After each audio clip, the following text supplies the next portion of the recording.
Boa noite. No ar pela TV local, Estúdio 25. No último domingo, a Escola Experimental Casa das Mangueiras de Ribeirão Preto, conhecida como Casa das Mangueiras, completou 29 anos de existência. A casa sempre trabalhou com adolescentes em situação de risco e recentemente passou a trabalhar também com adultos. No programa de hoje, nós vamos conversar com a diretora da Casa das Mangueiras, Sueli Daione. Boa noite, Sueli. Boa noite. Tudo bem? Sueli, a Casa das Mangueiras foi pioneira nesse trabalho com menores em situação de risco, um trabalho de rua, né? Com menores, com adolescentes de rua. Também. Numa época em que nem se ouvia falar em Estatuto da Criança e do Adolescente, né? É verdade. Se o senhor contasse pra gente como é que nasceu esse sonho.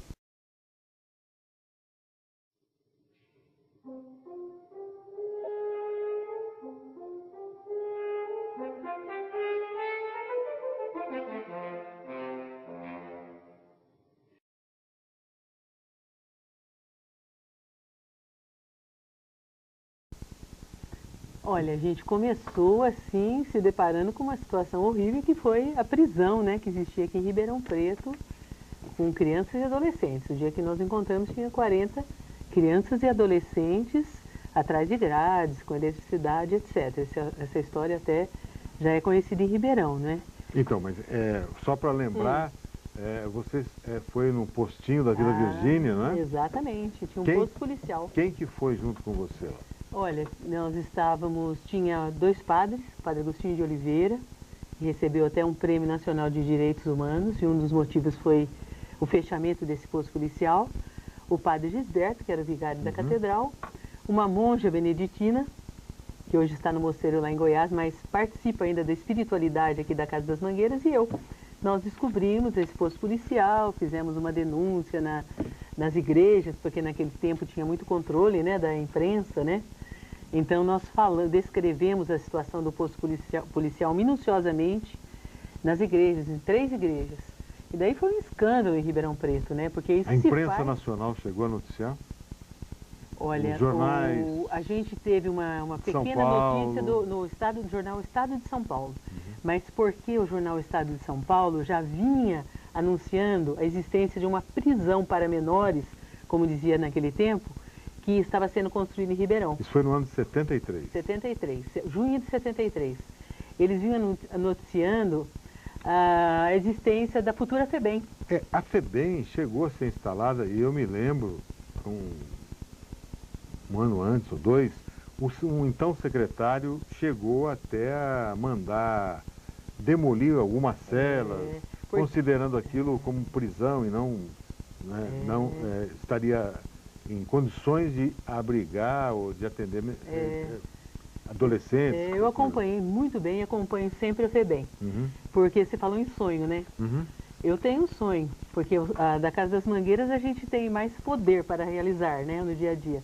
Mas o meu sonho é que ainda a FEBEM seja um lugar que realmente o adolescente tem um espaço para crescer. Eu queria registrar bem o começo dessa história, né? Hoje todo mundo conhece a Casa das Mangueiras, é respeitada, o seu trabalho é reverenciado. Você diariamente praticamente está dando entrevista. Mas eu queria deixar registrado esse começo, esse sonho, você, os padres e a monja, vocês acompanhavam a história das prisões. Vocês eram ligados aqui ao movimento da igreja, é isso? Sim. Como é que é isso? Eu fazia parte de uma equipe de direitos humanos, Padre Agostinho também, em São Paulo. E como eu sempre tive alguma relação com a Ordem de São Bento, a monja é beneditina, o Padre Agostinho é monge beneditino, então nós já tínhamos algum relacionamento assim de amizade, de contato por causa da vivência. E até, se quiser saber, eu tomei contato com os documentos assim que faziam a denúncia do Esquadrão da Morte, que o Padre Agostinho que forneceu toda a documentação para o Hélio Bicudo, para fazer a denúncia do Esquadrão da Morte. Eu tomei contato antes da entrega até para o Hélio Bicudo, porque fazia parte de uma equipe de direitos humanos aqui de Ribeirão Preto, e o Padre Agostinho lidava com direitos humanos em São Paulo. Então a gente tinha, assim, uma comunicação até do ponto de vista de objetivos, mesmo de luta, né? E vocês chegaram nesse postinho, era um posto policial da Vila Virgínia? É, o posto policial da Vila Virgínia. E flagraram o quê? Olha, nós chegamos, nós ficamos sabendo por um promotor, daquela época por um acaso. Quem era o promotor? Era Dr. Guerrieri. Dr. Guerrieri. Primeira vez que eu falo, entendeu? Ele já morreu.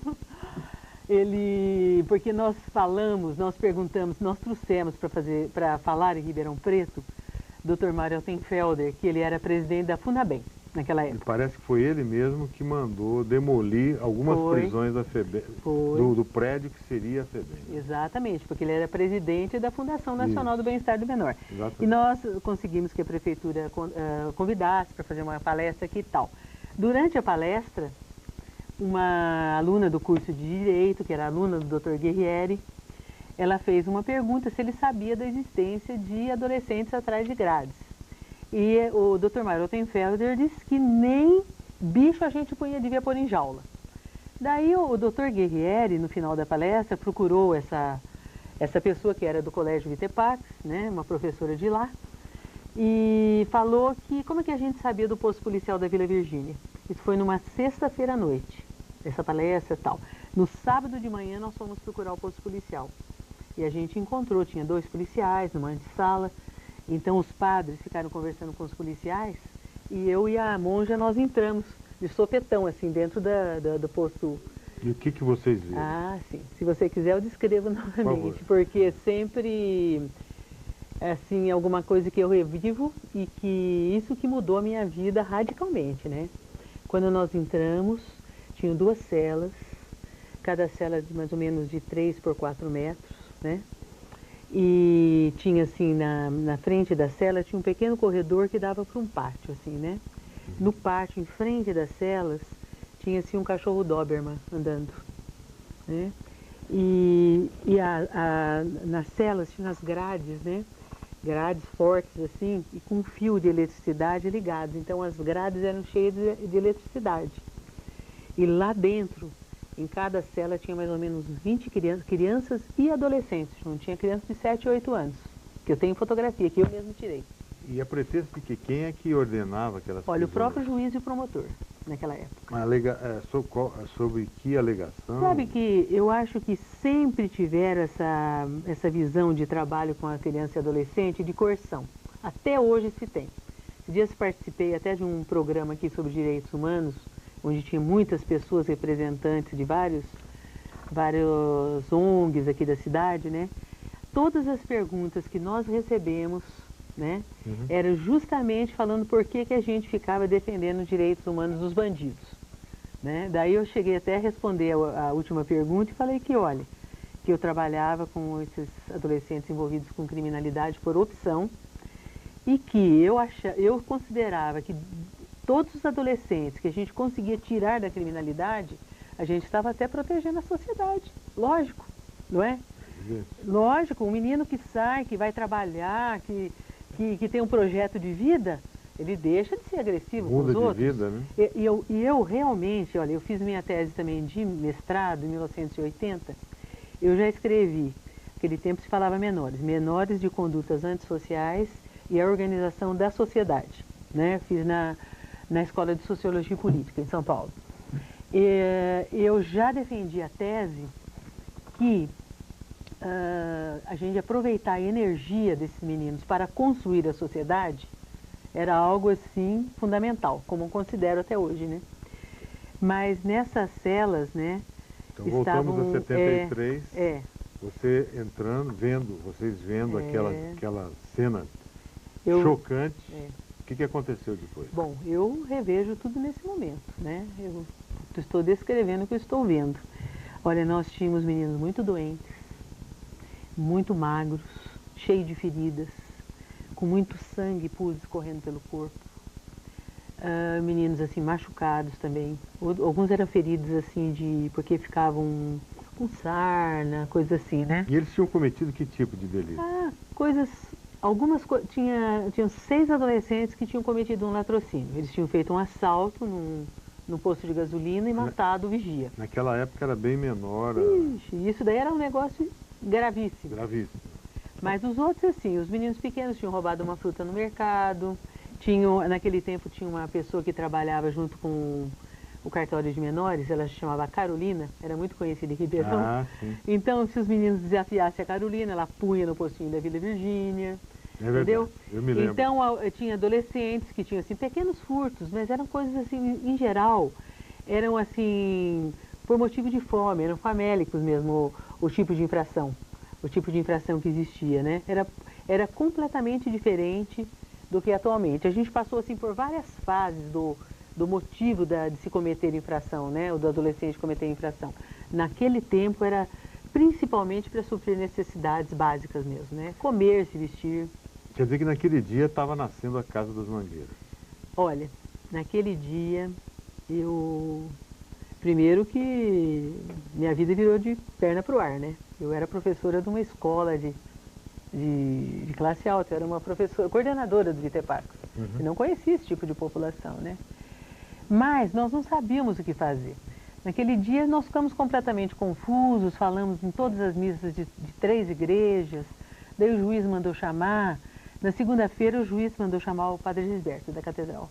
Daí o padre Gisberto me telefonou e falou, ó, você vai comigo lá no fórum. E fui junto com ele.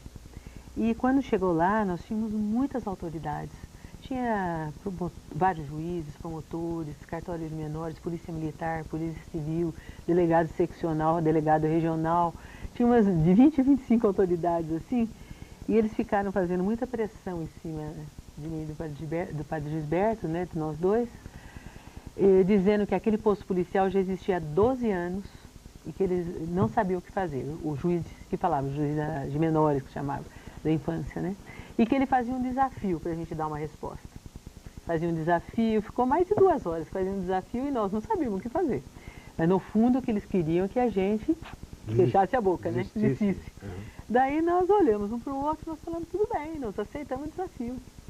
E daí saímos do fórum e não sabíamos o que fazer. Daí nós pensamos, ó, nós vamos fazer 2 coisas. Foi ideias assim, aparentemente ingênuas, hoje eu acho que foram sábias. E nós voltamos dentro do fórum, pedimos uma autorização para o juiz para a gente a qualquer momento entrar no posto policial. Nós falamos, nós queremos ter o controle da situação. E o segundo, nós fomos ao posto policial já com a autorização do juiz em mãos e fomos conversar com os meninos, contar tudo o que tinha acontecido e dizer para eles que a gente não sabia o que fazer, que eles pensassem o que nós devíamos fazer. E deixamos, voltamos, não sei se foi no dia seguinte ou um dia depois.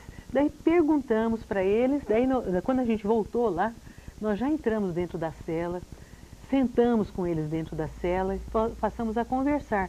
E eles falavam que eles queriam uma casa, porque eles queriam uma casa, porque eles queriam uma casa. Nós falamos, tudo bem, então nós vamos fazer uma casa para vocês. Foi assim, tudo muito singelo. Na verdade, a ideia da casa, acho que permeava a cabeça de todos, né? Porque todos. Eles eram crianças abandonadas. Abandonadas, né? na rua. Nós vamos fazer uma pequena pausa e nós voltamos já já. Se você quiser participar desse bate-papo, é só ligar para 601-3500 ou mandar um e-mail para tvlocal.rp@eptv.com.br. Até daqui a pouquinho.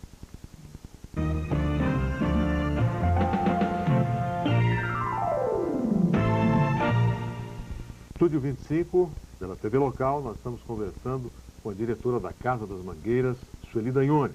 Ela está contando aqui como é que nasceu a Casa das Mangueiras no ano de 1973.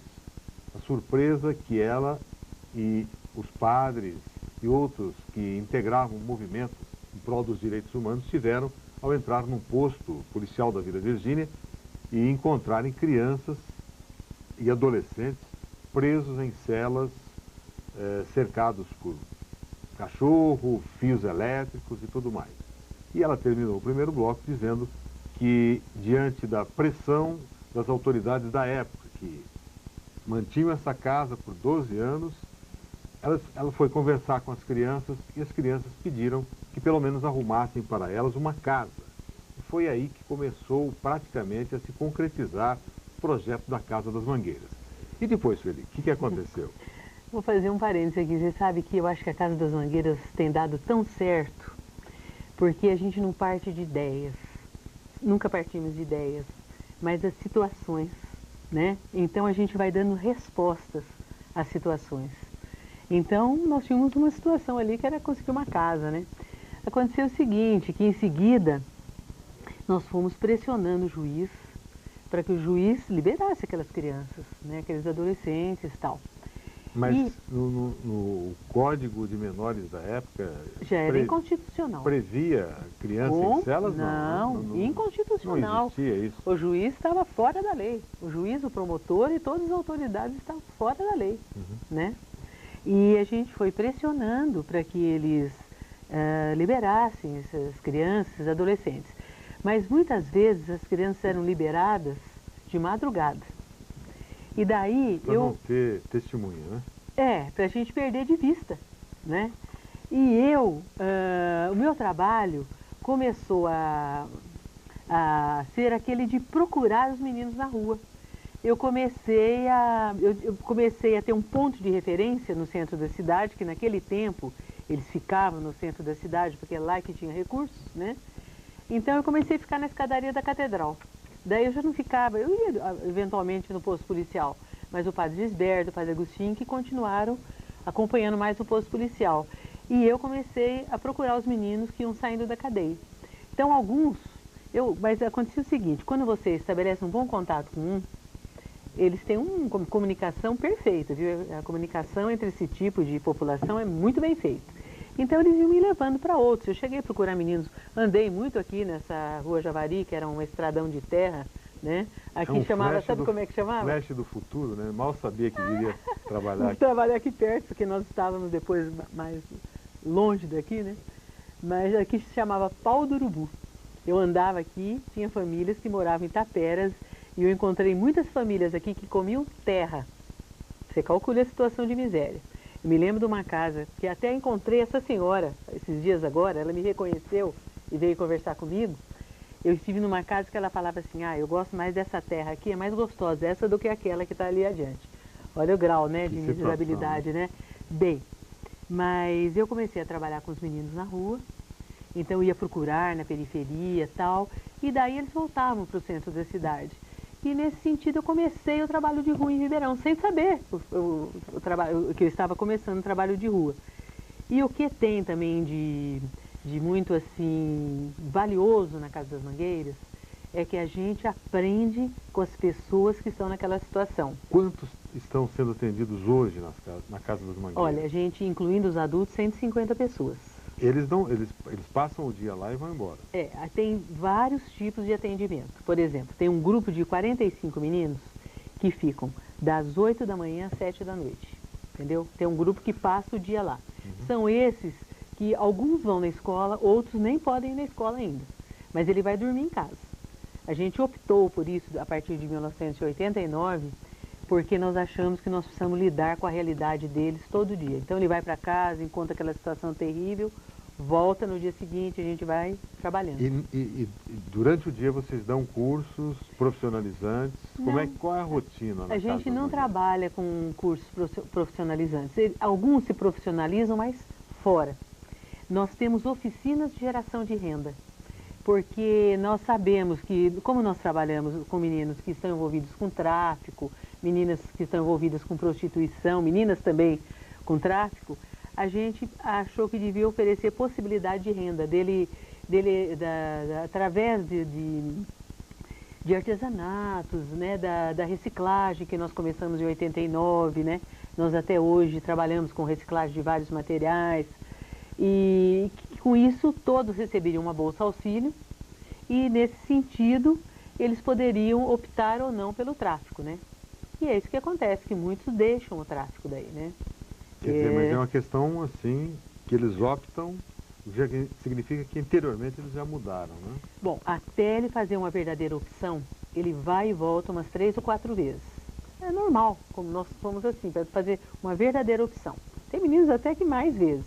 Agora, cada vez que ele volta, né, para esse ambiente, para esse contexto, ou comete pequenas infrações, quando ele pede para voltar, ele já volta melhor. Cada vez ele vai voltando melhor. Vocês começaram a trabalhar com adultos também. Em que áreas e por quê? Olha, na realidade a gente vinha sendo assim, até interpelado para trabalhar com catadores, por causa de nós estarmos com reciclagem, já há muitos anos. Nós tentamos algumas vezes, há uns 7 anos, ajudar os catadores a se organizarem, mas sempre tinha interesses políticos partidários que interferiam, faziam promessas e desmobilizavam os catadores.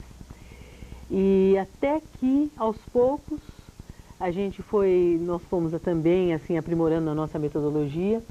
Hoje nós temos, ligados com a Casa das Mangueiras, mais de 40 catadores, né, que nós vendemos o material em conjunto, eles e nós, então a gente consegue um preço melhor.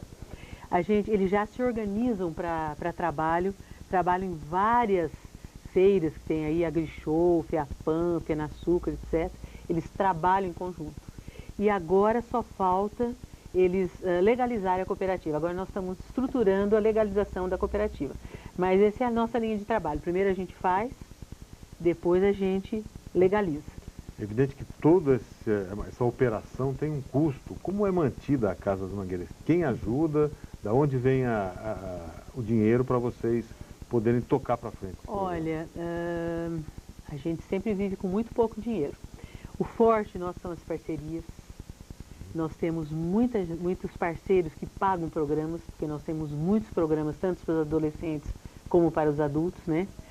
Por exemplo, nós temos um outro projeto que se chama Nascentes, que nós estamos despoluindo um córrego que passa aqui atrás da TV Ribeirão. A prefeitura contratou 21 funcionários para nós e um engenheiro agrônomo. E nós temos pessoas da nossa diretoria que coordenam esse projeto. Então é uma parceria boa. Ô Felipe, tem aqui uma pergunta do nosso telespectador, do Sumarezinho, Jarbas. Está perguntando, você não acha que a diminuição ou a redução da idade penal para 16 anos não poderia diminuir a violência? Você é contra ou a favor e por quê? Olha, eu sou contra, porque não resolve a violência, sabe? Eu acho que a violência a gente vai assim, encaminhar vai encontrar caminhos quando a gente estabelecer novas relações, né? Então, esse tipo de adolescente, que eu comecei falando nessa entrevista, que sempre a gente teve uma mentalidade coercitiva, né? E com isso, ninguém sai da situação, porque daí ele trabalha na resistência. Em vez de ele ficar aberto para a mudança, para ele mudar os paradigmas, porque os meninos nascem e simplesmente vão vivendo. Primeiro ele fica mais confinado na casa, porque ele é muito pequeno, vai andando na rua, vai andando no quarteirão, ninguém sabe dele, né? Fica solto no mundo, não tem ninguém para ele prestar contas, né? Quando a gente começa a estabelecer um vínculo com esse adolescente, ele dá respostas positivas. Quer dizer que o problema, na sua opinião, é de abandono? É abandono intelectual, cultural e tudo mais. E acho descaso do Estado.